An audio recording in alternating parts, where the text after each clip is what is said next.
Ladarion Lockett, U20 World Team Trials champion. That one went to 3 matches. You won the first one, fell in the second one, a close one in the second one that went all the way to the end, and then got it back, got the tech in the third.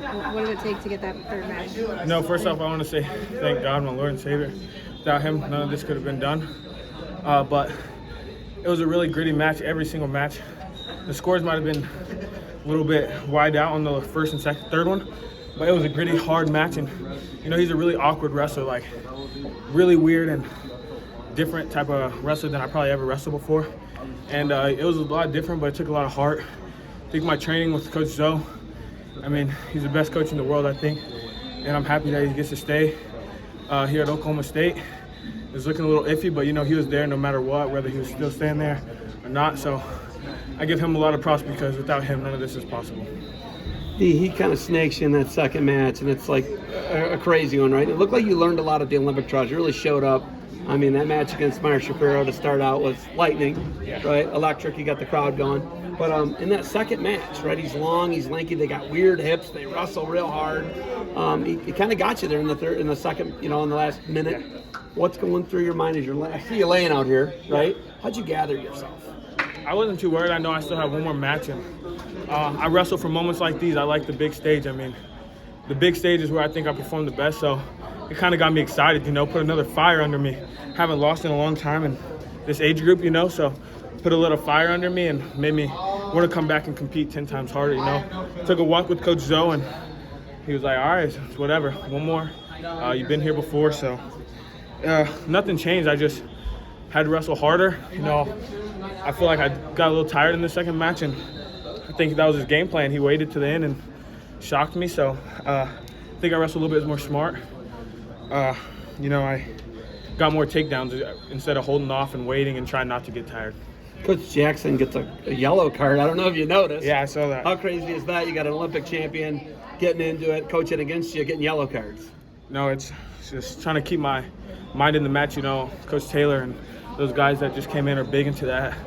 So, I was just trying to focus on the match, and, it was everywhere. We were about to throw the block, they were about to throw the block. So it was a crazy match, So just had to try to keep my head on straight and wrestle hard. Chris Perry, one of the hardest wrestlers you can watch, right? In college, he's a grinder. He's not that good, but he's a grinder. And he was one of my main coaches this summer before the new coaches came in. So, big thanks to him too, for teaching me that mental toughness and grit, What was going on in your mind going into those finals matches, and then after you suffered that loss in the second match, what was the shift in mindset? After the first match, it was 12-3. I was like, oh man, I dominated him. This is gonna be easy. One more match and I get to go home. And then I lost, and I was like, whoa, just regroup and get back out there. And that one was gonna be 12-3 again. He challenged it and lost for a tech. So, I was just mentally trying to stay prepared for anything. I got caught late, but just staying prepared, Well, what's it like in the difference in coaching staffs from trials to now?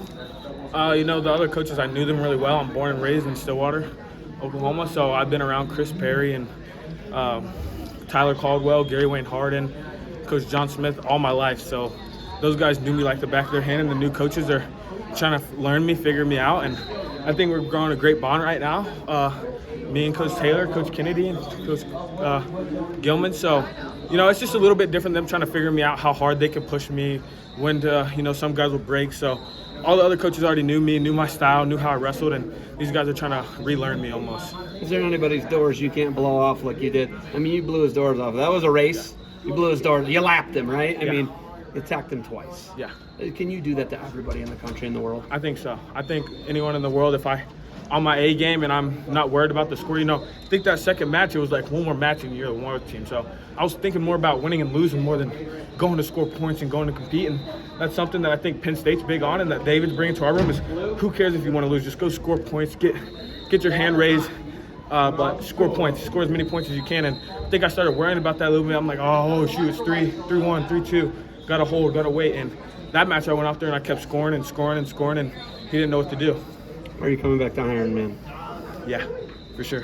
I need you back there. I got to talk to you every time you're there. I'm coming. Yes, sir. I got to get one more title. You and Marcus Blaze did the freshman thing, and then lost the next and 2 years. you lost the 2 next 2 years. So the bookend titles, Yeah. how much will that mean to you to come back here to Ohio and win the Ironman? No, I was thinking about that on my flight here when we landed in Cleveland. I was like, oh, I've been in this airport. I haven't had much luck here the last 2 years. So, it'll be important. I think I'm going to try to bump up and go 75.